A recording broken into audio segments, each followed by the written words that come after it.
El 9 de septiembre de 1999, la policía de Long Island recibió una llamada preocupante de una persona inquieta que reportó el hallazgo de un viejo barril con evidencias desconocidas en el sótano de su casa. Los investigadores llegaron al lugar y se encontraron con el preocupado propietario Ronald Cohen. Él explicó que recientemente había vendido la casa y estaba empacando sus cosas. Cuando bajó al sótano, notó que no toda la basura había sido retirada. En la esquina había un barril grande y sucio con una capacidad de 55 galones y grandes etiquetas. En una nota adjunta decía que el barril era demasiado pesado para mover y necesitaría equipo especial para el transporte debido al peso y las marcas químicas. Sin embargo, los trabajadores de mudanza sacaron el barril afuera. Cohen decidió abrirlo y revisar el contenido. Cuando quitó la tapa, un olor desagradable se extendió por el aire. Pero eso no era lo peor.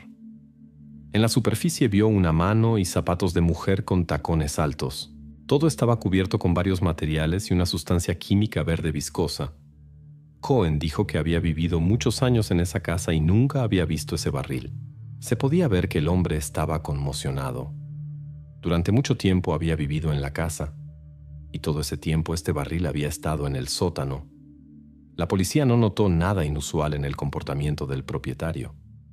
Realizaron una investigación exhaustiva de todo el edificio, incluyendo el sótano, para encontrar evidencia que pudiera arrojar luz sobre lo sucedido. Pero el tanque ya había sido tocado por muchos, y la esperanza de encontrar huellas dactilares casi había desaparecido. La única pista para los investigadores era el tanque mismo y su contenido. El tanque fue enviado al laboratorio para análisis. Lo primero que notaron los especialistas fue que estaba completamente lleno de pequeñas bolitas de plástico negras y blancas del tamaño de guisantes. Para acceder al contenido, estas bolitas tuvieron que ser removidas durante varias horas. Cuando la tapa del tanque fue cerrada, aparentemente el oxígeno interior se había agotado, lo que llevó a la preservación de todo lo que se encontraba dentro. Después de remover el contenido, quedó claro que se trataba de una mujer con cabello oscuro hasta los hombros.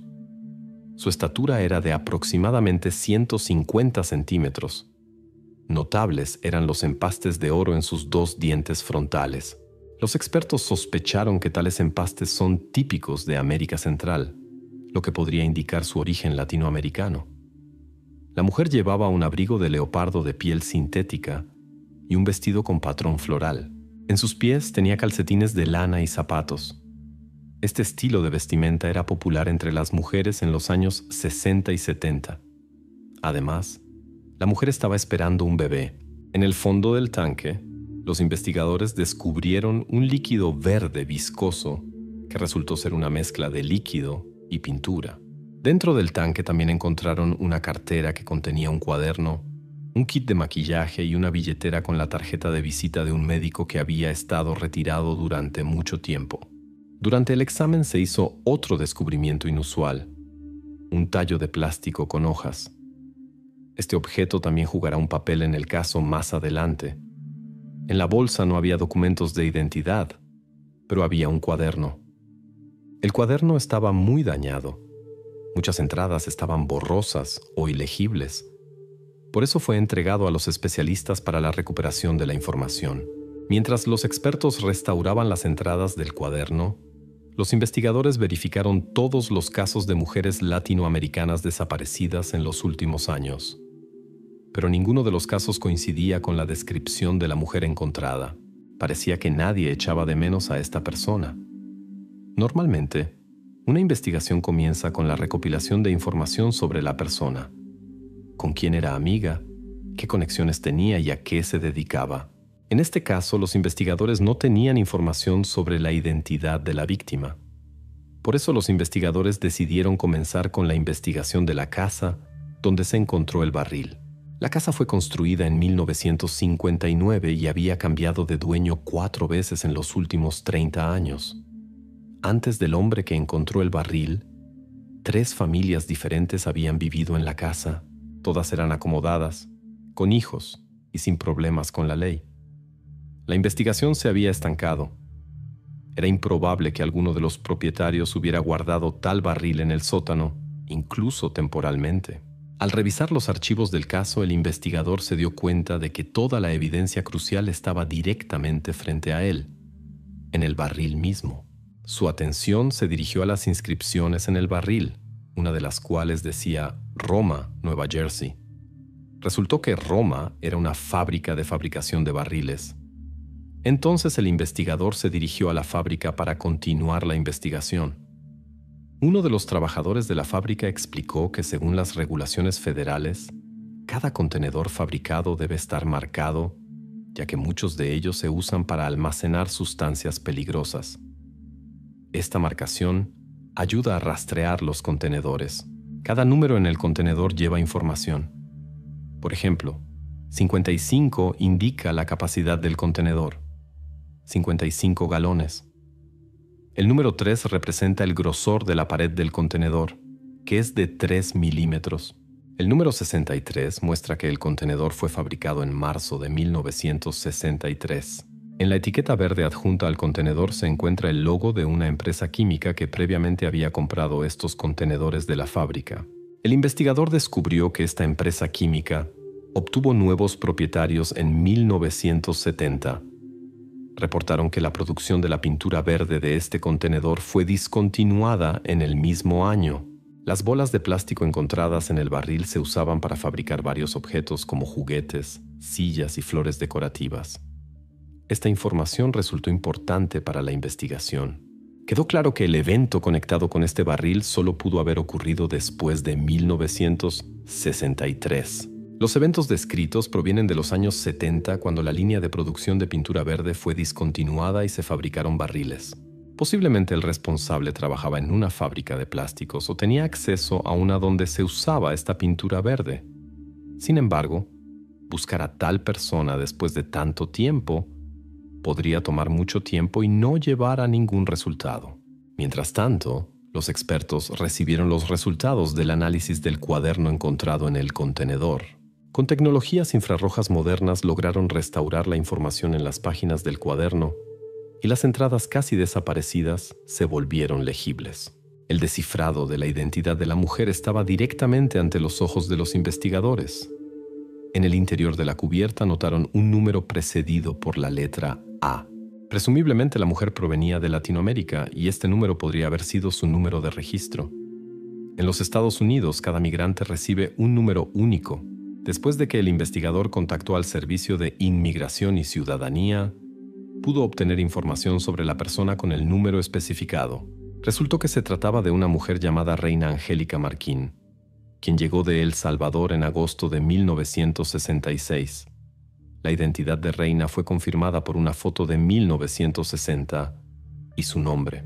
Los investigadores no tenían una idea clara de los objetivos de Reina en América, pero trataron de entender quién podría haber obstaculizado sus planes. En los siguientes días, el investigador llamó a todos los contactos del cuaderno de Reina para encontrar pistas. La última llamada fue a un contacto de una empresa en el distrito textil de Manhattan. Una mujer atendió la llamada y se mostró dispuesta a reunirse y discutir el caso. El investigador explicó por qué se había dirigido a ella, y ella accedió a una reunión para continuar la conversación. Cuando Katie Andrade miró la fotografía, sus ojos se llenaron de lágrimas y susurró en voz baja: «Dios mío, ya no está con nosotros». El investigador que estaba a su lado asintió en silencio, y Katie comenzó a contar una historia que había guardado en su corazón durante más de 30 años. En el lejano año 1967, Katie conoció por primera vez a Reina en una iglesia católica en Manhattan, Nueva York. Al escuchar el acento familiar en su voz, Katie no pudo evitar acercarse y preguntarle: «¿Viene usted por casualidad de El Salvador?». Reina sonrió y respondió afirmativamente. «Yo también», exclamó Katie con alegría. Así comenzó su estrecha amistad, unida por su patria común. Reina compartió con Katie sus dificultades sobre el divorcio y la mudanza a Nueva York el año pasado con la esperanza de una nueva vida. Trabajaba en una fábrica en el centro de la ciudad y vivía en un hogar católico para jóvenes. A pesar de todas las dificultades, Reina siempre mantenía una sonrisa y el deseo de aprender. Reina era conocida y respetada entre los miembros de su iglesia quienes la amaban y apreciaban. Todos los días después del trabajo, estudiaba diligentemente inglés. Se reunía casi diariamente con sus amigas para discutir las noticias y eventos del día. Especialmente a menudo, Reina contaba historias sobre su amado, cuyo nombre mantenía en secreto incluso ante su mejor amiga. Este hombre seguía siendo un misterio, pero un día Reina confesó al investigador Katie que su novio estaba casado y que solo podían encontrarse en ciertos días. Katie se preocupaba mucho por su amiga y a menudo le aconsejaba cautela, advirtiendo: tales relaciones pueden llevar a consecuencias inesperadas. Reina respondía tranquilamente: ya espero un bebé. Todo irá bien. Mi novio ha prometido dejar a su esposa y alquilarnos un apartamento. Y extrañamente, este hombre misterioso cumplió su promesa. Después de alquilar el apartamento, insistió en que Reina dejara su trabajo. Se preocupaba por su salud y la salud de su futuro bebé. Katie, por el contrario, pensaba que la verdadera razón era que no quería que nadie se enterara del estado de Reina, ya que él estaba casado. A pesar de todo, Reina y Katie mantuvieron contacto semanal. Si Reina no llamaba primero, Katie misma establecía el contacto. Reina siempre parecía satisfecha y le contaba felizmente a Katie que su novio pronto dejaría a su esposa. Cada mes, su novio llevaba a Reina al médico, la cuidaba, le traía comida y todo lo necesario. Parecía que no le faltaba nada. Katie creía que todo le iba muy bien a su amiga. Una noche, al final del día de trabajo, sonó el teléfono en la oficina donde trabajaba Katie. Katie tomó el auricular y escuchó la voz preocupada de su amiga Reina. Entre lágrimas, Reina contó que había conocido a la esposa de su amado. En pánico, repetía que él le había dicho que lo había hecho en vano y que todas sus promesas habían sido mentiras. Estando embarazada, cansada de esperar que su pareja le dijera la verdad a su esposa, Reina decidió contarlo todo ella misma. Después de calmarse un poco, le contó a Katie que ya había llamado a la esposa de su novio y le había dicho la verdad. Como respuesta, su amado llamó a Reina y se mostró muy descontento con su comportamiento. Katie dejó todo y corrió hacia su amiga. Cuando Katie llegó al apartamento de Reina, notó que la puerta estaba entreabierta. Entró y gritó varias veces el nombre de su amiga, pero no hubo respuesta. Cuando Katie entró al apartamento, su mirada se dirigió inmediatamente a un zapato que yacía en el suelo de la cocina. En la mesa de la cocina había un plato que aún estaba caliente. Preocupada, Katie se dirigió inmediatamente a la comisaría. Allí la escucharon atentamente, pero se negaron a tomar una denuncia, ya que había pasado muy poco tiempo desde el incidente. Los investigadores conocían casos donde hombres con compañeras embarazadas desaparecían y por eso no querían destinar recursos para buscar a la mujer. Pero Katie estaba segura de que su amiga estaba en peligro. De vuelta en el trabajo, marcaba incansablemente su número, pero nadie respondía. La preocupación por Reina no dejaba a Katie ni un minuto y pensaba en ella todos los días. No sabiendo a quién recurrir para pedir ayuda y no teniendo contactos con sus familiares en El Salvador, Katie se sentía completamente impotente. Desde entonces, Katie no supo nada más de Reina, pero siempre estuvo convencida de que algo terrible le había pasado a su amiga. Después de que los investigadores obtuvieron de Katie la dirección del orfanato católico donde Reina había vivido antes, pudieron encontrar todos los datos necesarios. De los documentos se desprendía que Reina había vivido allí durante cierto tiempo, con fechas exactas de su llegada y partida. Según Katie, Reina salió del orfanato en el segundo o tercer mes de su embarazo y fue encontrada estando embarazada. Así se estableció que Reina desapareció en marzo o abril de 1967. Gracias a la información de Katie, los investigadores también se enteraron de que Reina tenía una aventura con un hombre casado, igual que las 3 anteriores propietarias de la casa donde se encontró el barril. La investigación de los documentos inmobiliarios mostró que la parte de la casa donde se guardaba el barril no pertenecía al plano original de la casa. Esta extensión fue construida recién en 1981. Esto indicaba que el barril pudo haber llegado al sótano en ese momento. Los investigadores tenían que averiguar quién había realizado esta extensión. los investigadores se concentraron en Stan Miller, el segundo propietario de la casa.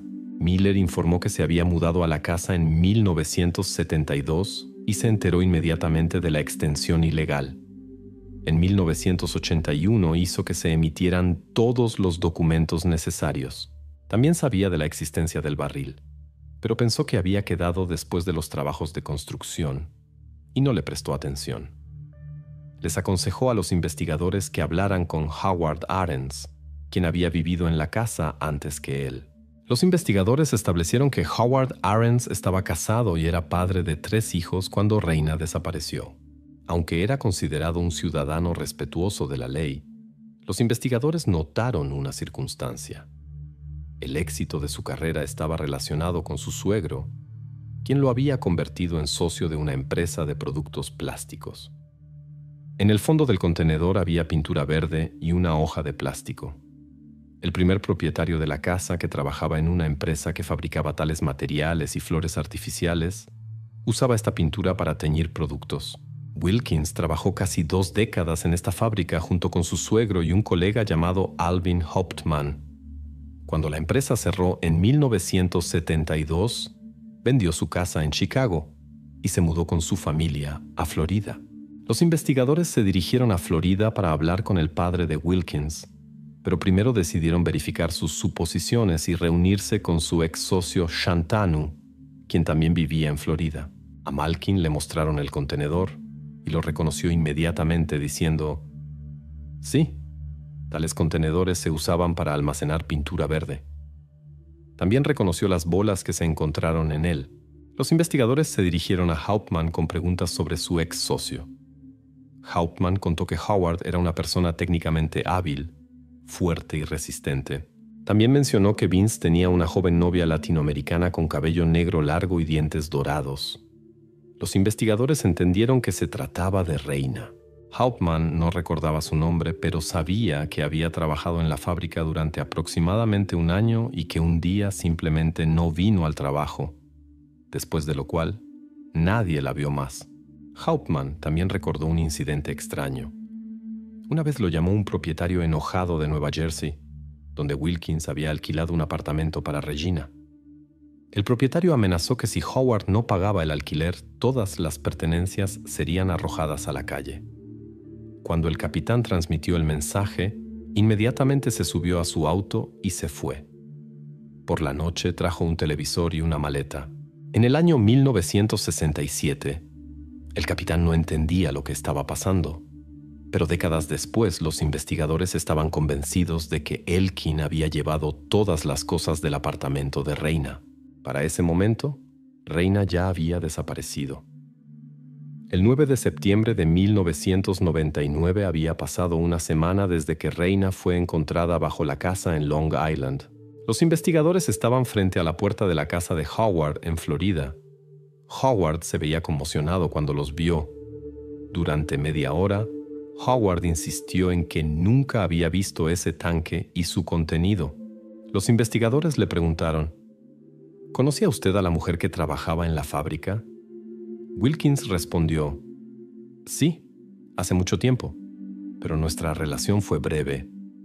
Mi suegro se enteró e insistió en que nos separáramos inmediatamente, lo cual hice. Cuando le preguntaron por su nombre, respondió que no recordaba. Cuando le mostraron la foto, afirmó que nunca había visto a esa mujer. Los investigadores explicaron que estaban seguros de que él estaba involucrado en su desaparición. De repente, la conversación fue interrumpida por una llamada telefónica. La esposa de Vince llamó. En la conversación con ella, Wilkins no mencionó para nada la visita de los investigadores. Después de la conversación, les dijo a los investigadores que tenían que irse de la casa. Obviamente no tenían otra opción. Cuando los investigadores llegaron a la casa en Florida, no tenían una orden de arresto. Antes de irse, dijeron: regresaremos con una orden de arresto. Tan pronto como salieron, uno de los investigadores llamó al jefe para solicitar una orden de arresto para Howard. Al día siguiente, la esposa de Howard reportó a la policía que su esposo estaba desaparecido. Howard Wilkins desapareció temprano en la mañana y dejó su billetera en casa. La policía comenzó la búsqueda y verificó todos los lugares posibles donde podría estar. Después de un tiempo lo encontraron en la casa de un amigo que estaba de vacaciones. Howard estaba sentado en el asiento trasero de un auto en el garaje y había perdido la vida. Los investigadores no dudaron de las razones de lo ocurrido. Después de darse cuenta de las consecuencias de sus acciones, Howard Arends decidió quitarse la vida para evitar el juicio. En el laboratorio de Nueva York se comparó el ADN de Howard y de un bebé y se encontró una coincidencia. Reina estuvo muchos años en el tanque. Todo este tiempo, Elkin vivió una vida normal y crió 3 hijos. La amiga de Reina, Katie Andrade, todavía se culpa a sí misma y dice: «Pensé que si hubiera llegado 5 o 10 minutos antes, Reina estaría viva». La policía encontró a la familia de Reina. Su madre no supo durante años qué había pasado con su hija y dónde estaba. Reina fue trasladada a El Salvador, donde fue enterrada en la propiedad familiar. Poco después falleció también la madre de Reina y fue enterrada junto a su hija. Las acciones humanas son a veces tan inesperadas e inexplicables que es prácticamente imposible encontrar una conexión lógica entre los eventos y sus participantes. Desafortunadamente, esta impredecibilidad permite a algunas personas poco confiables llevar una vida normal durante años sin atraer la atención de las autoridades encargadas del cumplimiento de la ley. En tales casos, incluso a los investigadores experimentados les resulta difícil descifrar los motivos y establecer las verdaderas causas de los incidentes. En el corazón del estado de Indiana se encuentra el pintoresco North Webster, una pequeña ciudad rodeada de lagos cristalinos y naturaleza virgen.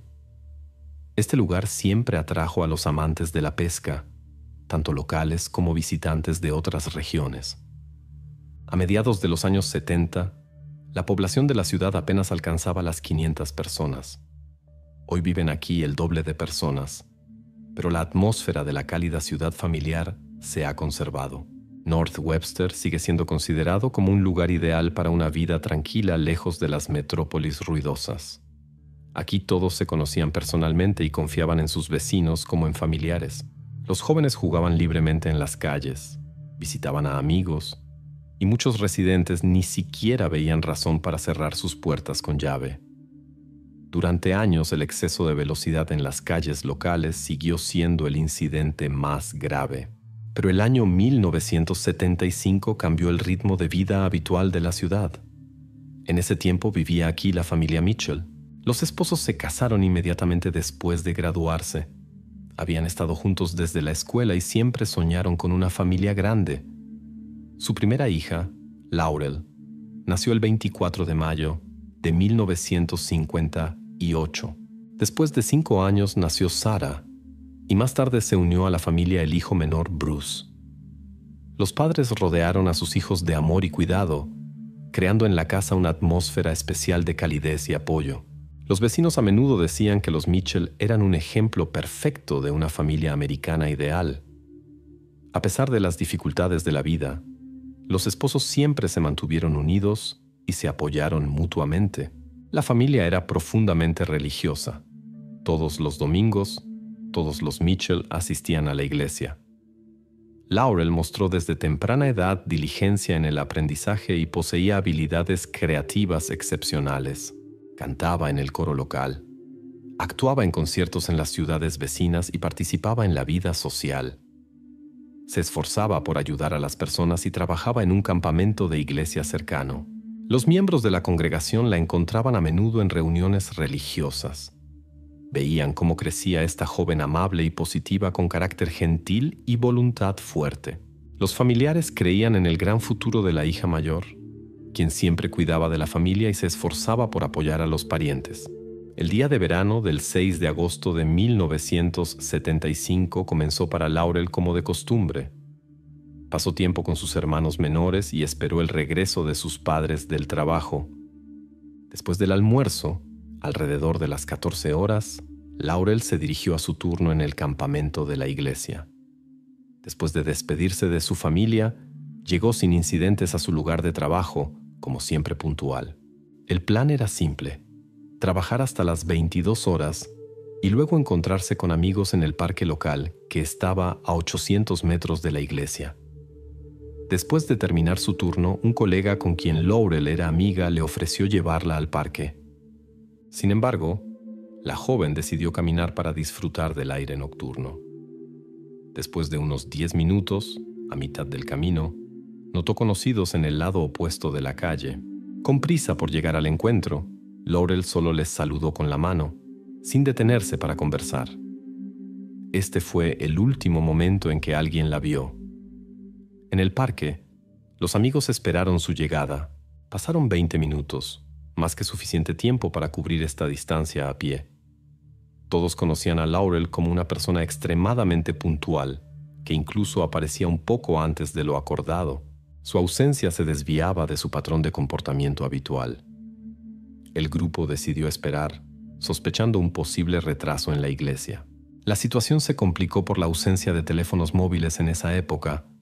Solo se podía contactar a través del número de teléfono fijo. Laurel no podía anunciar un retraso, por lo que los amigos siguieron esperando.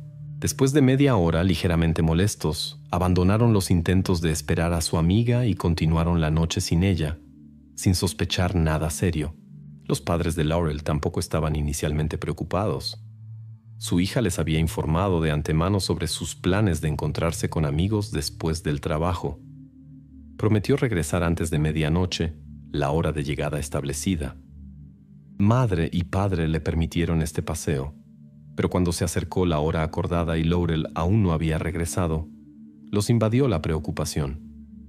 A diferencia de los amigos, los padres entendían. Tal comportamiento era completamente ajeno a su hija. La preocupación de los padres crecía con cada minuto. El comportamiento inusual de su hija mayor llevó a la madre a aclarar inmediatamente las circunstancias de su ausencia. Laurel y sus padres conocían muy bien el círculo de amigos de la joven. La mayoría de sus amigos vivían cerca. A pesar de la hora tardía, los padres decidieron no esperar y hablar personalmente con ellos. La preocupación era más fuerte que el deseo de esperar hasta la mañana. Primero fueron a ver a la mejor amiga, que vivía al otro lado de la calle. Normalmente pasaban tiempo juntas. La noticia de que Laurel no había aparecido allí fue una sorpresa desagradable para los padres. La amiga, que ya había regresado a casa, contó que Laurel nunca llegó al encuentro en el parque, por lo que el grupo fue a pasear sin ella. A la madre le dio náuseas por estas noticias, pero el padre trató de mantener la calma. Salieron en busca de su hija y examinaron su ruta habitual, pero sin éxito. Cuando regresaron a casa esperando encontrar a su hija allí, los padres se sintieron decepcionados nuevamente. Entonces, la familia preocupada comenzó a llamar a todos los conocidos que de alguna manera estaban en contacto con Laurel. A pesar de la hora tardía, las personas mostraron comprensión. Desafortunadamente, nadie pudo decir dónde se encontraba la joven en ese momento. Entonces la familia se dirigió a la policía y reportó su desaparición. Sin embargo, las autoridades comenzaron con las excusas habituales. En su opinión, la joven, que se dirigía a un encuentro con amigos, muy probablemente había salido de casa después de una pelea con los padres o estaba de visita con conocidos. Posiblemente simplemente se había quedado más tiempo en una fiesta. Los padres insistieron en que tal comportamiento era completamente atípico para Laurel, quien pasaba la mayor parte del tiempo en casa y en la iglesia. Pero los policías dudaban en escuchar. Los Mitchell pasaron casi una hora en la estación tratando de convencer a los oficiales de la seriedad de la situación. Su hija nunca habría perdido un encuentro con amigos y el toque de queda. En este momento, se había reunido un gran grupo de residentes de la ciudad que estaban preocupados por el destino de Laurel. En su ciudad tranquila, donde todos conocían a todos, tales incidentes eran impensables. Gracias a las llamadas de los padres, se reunió ante la estación de policía todo un grupo de voluntarios dispuestos a ayudar. A pesar de la hora nocturna, los residentes decidieron participar en la búsqueda junto con la policía. Primero examinaron el área alrededor del campamento y la iglesia, por donde Laurel debía pasar camino a la reunión. Verificaron toda la ruta de la joven, pero no encontraron rastros. Los grupos de búsqueda se dividieron y peinaron la ciudad hasta el amanecer, pero la búsqueda siguió sin éxito. A las 10:30, la búsqueda de Laurel entre los amigos con quienes se iba a reunir no dio resultados. La última esperanza de que la joven solo estuviera con conocidos se desvaneció. Los investigadores examinaron cuidadosamente el entorno de la desaparecida. En conversaciones con la familia Mitchell, los oficiales intentaron encontrar pistas o conexiones sospechosas. Sin embargo, todos los contactos verificados resultaron ser impecables. Laurel creció en un ambiente protegido, lejos de cualquier problema con la ley. Los interrogatorios a los amigos no aportaron información útil para las investigaciones. En la vida de la joven, ni siquiera había relaciones complicadas con algún chico. Aún no se interesaba por las citas y las relaciones románticas. Los habitantes de esta tranquila ciudad pequeña no podían creer en la posibilidad de algo inusual. La comunidad local, a pesar de su pequeño tamaño, exigía activamente a la policía una rápida resolución del caso. Los investigadores establecieron que Laurel se encontró con un grupo de conocidos aproximadamente 10 minutos después de comenzar su camino. Les saludó con la mano y siguió adelante. Los jóvenes notaron su buen humor y no vieron nada inusual en los alrededores. Al mismo tiempo, un hombre y su hijo estaban pescando varios kilómetros al norte de la ciudad en el río. El idilio fue perturbado por algo extraño que flotaba con la corriente. El pescador, interesado en el objeto poco claro, dirigió el bote más cerca. Al acercarse vio a una joven en el agua. Alarmado, el hombre pensó que se había sentido mal y había caído accidentalmente al río. Con la esperanza de ayudar, la subió al bote y trató de darle primeros auxilios. A pesar del clima cálido, la joven estaba muy fría. Cuando todos los intentos de ayuda fueron en vano, el pescador y su hijo remaron hacia la orilla. Al ver un auto que pasaba, pidió al conductor que llamara a los servicios de emergencia. En ese momento, la desaparición de Laurel Mitchell aún no había sido reportada oficialmente. No se encontraron documentos en la joven, lo que dificultó la identificación. Los oficiales que llegaron notaron un anillo con iniciales en su mano. El pescador y su hijo no eran de allí y no pudieron ayudar con la identificación. Después de varias horas, Laurel fue reportada como desaparecida. Basándose en las iniciales del anillo, se pudo suponer que era ella. Los padres confirmaron más tarde la identidad de su hija. Inicialmente surgió la versión de un accidente, una caída desde el puente debido a descuido o influencia del alcohol. Pero los padres refutaron rápidamente estas suposiciones. Contaron que Laurel nadaba desde los 4 años, amaba el agua y habría podido manejar fácilmente la corriente. La joven no bebía alcohol, lo que confirmaron familiares y amigos. El puente no estaba en su ruta habitual, no había planeado pasar por allí. Sin embargo, los investigadores siguieron persiguiendo la versión de un incidente fortuito. Los representantes de las autoridades policiales recibieron con escepticismo la versión de los familiares. Señalaron las particularidades del gran río con sus fuertes corrientes subterráneas. En ciertos lugares, las corrientes eran tan fuertes que incluso nadadores experimentados evitaban estas áreas. Los investigadores sospecharon que Laurel pudo haber caído accidentalmente al agua o haber ido a nadar, pero no pudo lidiar con la corriente. Esta versión fue respaldada por la presencia de zonas especialmente acordonadas, clasificadas como inseguras para los visitantes. Sin embargo, el dictamen del médico forense refutó completamente las suposiciones de la policía. El examen reveló múltiples rastros en la joven que indicaban un enfrentamiento físico. El tipo de lesiones apuntaba a autodefensa. Se ubicaban principalmente en el área de los brazos y la parte superior del pecho. El dictamen médico estableció que la causa principal fue una lesión en la cabeza, y el río probablemente fue utilizado para encubrir evidencias. Desafortunadamente, la larga permanencia en el agua dificultó la recolección de evidencias adicionales. Incluso la verificación de la versión de un posible ataque no fue posible. La mayoría de los rastros se habían perdido y los fragmentos conservados no se pudieron analizar completamente.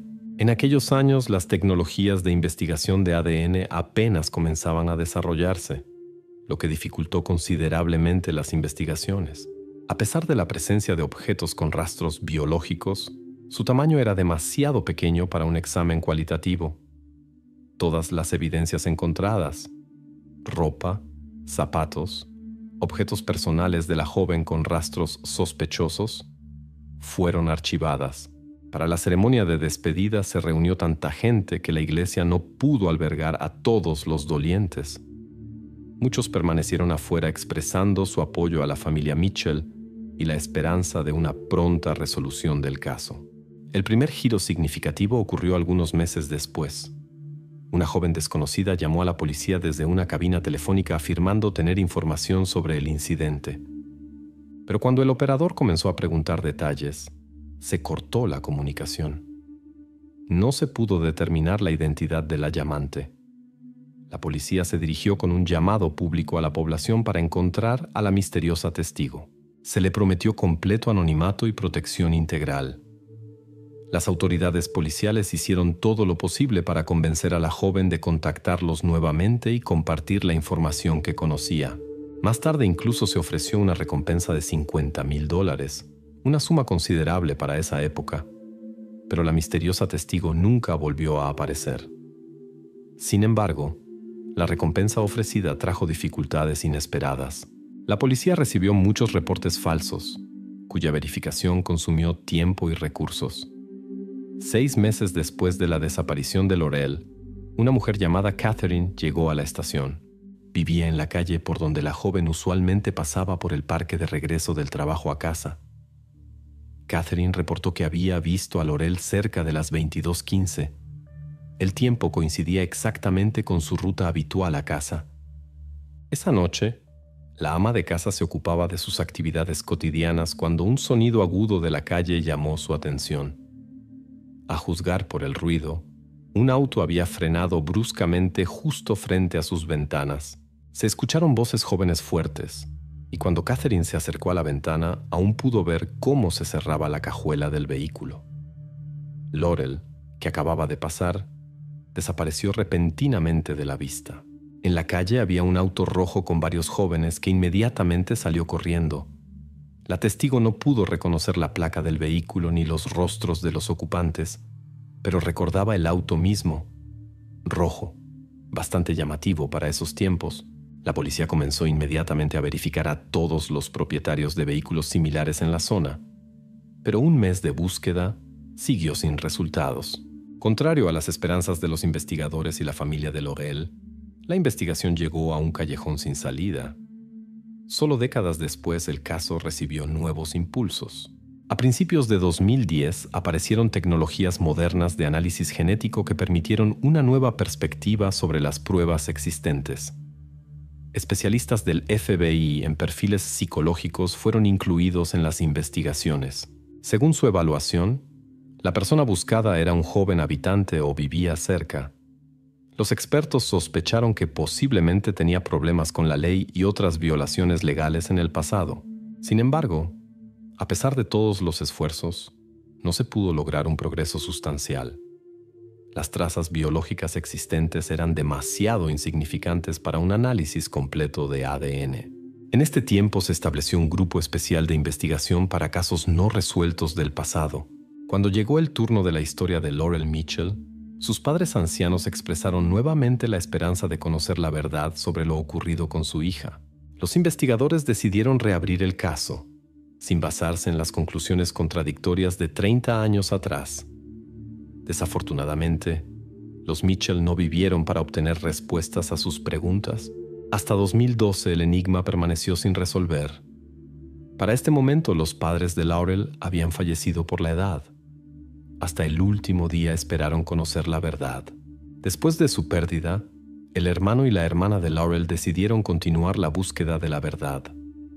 Las investigaciones recibieron un nuevo impulso a través de los medios. Una serie de reportajes noticiosos iluminó la triste historia de su hermana y la investigación infructuosa que duró casi 40 años. Varios meses de cobertura intensiva en los medios e Internet trajeron un resultado inesperado. Una mujer llamada Renee fue a la policía. En 1975 vivía, de la misma edad que Laurel, también en esa área. Aproximadamente una semana después del incidente conoció a un hombre llamado John Lehman. Su conocimiento comenzó en una fiesta. Se desarrolló una relación que continuó incluso después del incidente con Laurel, del cual toda la ciudad hablaba. En uno de sus encuentros, John, después de haber bebido demasiado, comenzó a contarle a Renée sobre su pasado. Según sus palabras, su amigo había detenido a una joven mujer en la calle aquel verano. Él fue testigo de los hechos, pero no intervino. John describió los eventos hasta el más mínimo detalle, pero afirmó que su amigo lo había hecho. En ese momento ella no prestó atención a sus palabras, pero años después, cuando vio el reportaje, le surgieron dudas y decidió compartir la información con la policía. El relato de Renée interesó a los investigadores. John conocía muchos detalles del incidente que nunca fueron publicados en la prensa, ni entonces ni ahora. Sin embargo, la investigación enfrentó nuevas dificultades. Renée reportó que se separaron poco después de esta conversación. Hasta hoy la mujer no sabía nada sobre su destino posterior. Además, no se encontró información en la base de datos policial sobre el exnovio. Aparentemente no había tenido problemas con la ley. Los investigadores intentaron establecer la identidad de John, o posiblemente hablaba en tercera persona sobre sí mismo, y no había ningún amigo. Renée trató de recordar el nombre con dificultad. En su memoria surgió algo que sonaba como Bundy o Bendy. Al revisar el caso, los investigadores decidieron examinar nuevamente la lista de todas las personas involucradas, antiguos sospechosos y testigos.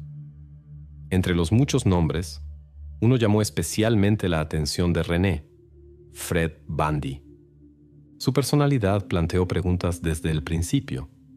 Resultó que algunos años después de la desaparición de Laurel, un joven llamado Bill se reportó a la policía. Relató su conocimiento con Fred Bundy, un hombre sin domicilio fijo, trabajo ni educación. Bill mencionó su agresión incontrolada y problemas con el alcohol. Durante un encuentro conjunto, Fred compartió una historia inquietante sobre cómo él y su amigo John detuvieron a una joven desconocida en la calle. Según las palabras de Fred, hicieron esto sin razón, simplemente así. Cuando la joven trató de irse, Fred perdió el control. Continuó sus acciones incluso después de que ella perdiera la conciencia. Fred confesó que había perdido completamente el control sobre sí mismo. Con su acompañante llevaron a la joven fuera de la ciudad y eliminaron todas las trazas del incidente en el río. En ese momento, la declaración de Bill no causó una reacción seria. No conocía el nombre de la joven y sus palabras no podían ser verificadas. Más tarde, las declaraciones fueron añadidas al caso de Laurel, pero las investigaciones no avanzaron debido a la falta de evidencia confirmatoria.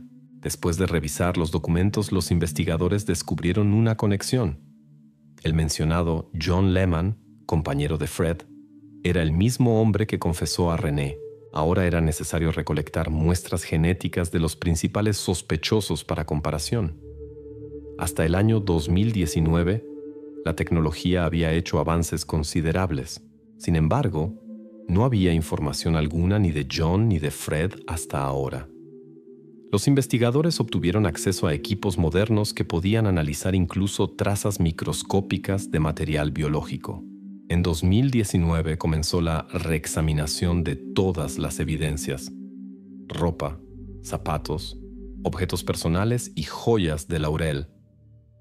A pesar de la tecnología más avanzada, el proceso duró casi un año. En febrero de 2020, las investigaciones lograron un avance importante. En una reexaminación de la ropa de Laurel, los criminalistas descubrieron trazas microscópicas que habían pasado desapercibidas durante décadas. Los investigadores tenían materiales de comparación. Las muestras de Fred estaban almacenadas en las bases de datos debido a sus delitos anteriores. La primera comparación mostró solo 80% de coincidencia, no suficiente para conclusiones definitivas. Sin embargo, después de varios análisis repetidos con nuevos métodos, los expertos obtuvieron una coincidencia casi completa con las muestras de Fred. En 2023, la policía decidió arrestar a Fred Bundy y su amigo John Lehman. Según las autoridades policiales, Fred había tenido 3 casos de mala conducta hacia mujeres jóvenes en el pasado. Por todos estos episodios recibió solo una corta sentencia de prisión. Durante el interrogatorio, Fred confesó su participación en la desaparición de Laurel y mencionó que actuó junto con John, quien en 1975 poseía un carro rojo. Trató de transferir la responsabilidad principal a su amigo, pero no pudo explicar por qué solo sus trazas fueron encontradas en las pertenencias de la joven. Ambos hombres fueron detenidos casi 48 años después del incidente. Los familiares de Laurel expresaron su amargura porque estas personas llevaron una vida normal durante décadas, mientras la policía intentaba sin éxito encontrarlos. Los detenidos comenzaron a acusarse mutuamente. Fred señaló a John como el principal culpable, mientras John afirmó que Fred había cometido las acciones ilegales contra Laurel. John negó su participación directa y explicó su silencio durante años por el miedo a su amigo. Los defensores recurrieron activamente a la prescripción de los eventos e intentaron impugnar las pruebas de la acusación. Los abogados utilizaron métodos estándar de defensa para mitigar la culpabilidad de sus clientes. Sin embargo, su reputación anterior dificultó considerablemente esta tarea. Después de examinar todos los argumentos, el jurado se retiró a deliberar.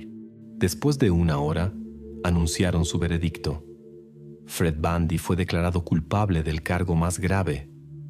En las audiencias finales del juicio, Fred fue condenado a cadena perpetua sin posibilidad de libertad anticipada. Es notable que el caso fue juzgado bajo las leyes de 1975, cuando solo había 2 opciones de castigo: cadena perpetua con derecho a libertad condicional o la pena máxima. Posteriormente, la medida de castigo extrema fue abolida en el estado, por lo que Fred fue a prisión hasta el final de sus días. El público discutió animadamente sobre la justicia del veredicto. Muchos lo consideraron demasiado leve dada la gravedad del acto. Otro participante del caso, John Lehman de Auburn, estado de Indiana, tomó un camino diferente. Llegó a un acuerdo con los investigadores y confesó su complicidad. A cambio de su cooperación, John recibió solo 8 años de prisión. A diferencia del acusado principal, tuvo la oportunidad de salir libre algún día. Según las condiciones del acuerdo, John tuvo que testificar en el tribunal contra su cómplice. Después del anuncio del veredicto, la hermana de Laurel organizó una ceremonia simbólica. Soltó globos con la inscripción «Lo atrapamos» al cielo. Así celebró la familia el tan esperado triunfo de la justicia. Lamentablemente, ambos participantes pudieron llevar una larga vida en libertad durante las décadas pasadas, mientras que a la joven se le quitó esta posibilidad de la manera más sin sentido.